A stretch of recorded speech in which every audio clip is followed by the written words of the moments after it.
अगर आपको कंधों में दर्द रहता है या अपर बैक में दर्द रहता है तो 3 वर्जिशें आपके लिए बहुत बेहतरीन है।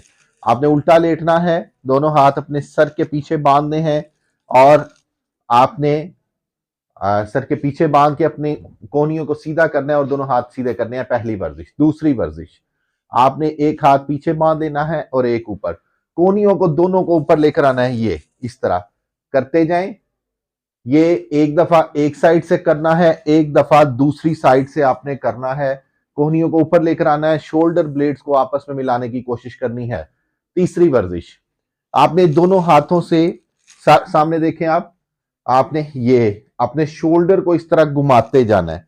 अपने शोल्डर को पहले क्लॉकवाइज घुमाना है, फिर आपने एंटी क्लॉकवाइज घुमाना है। इधर फोकस करें।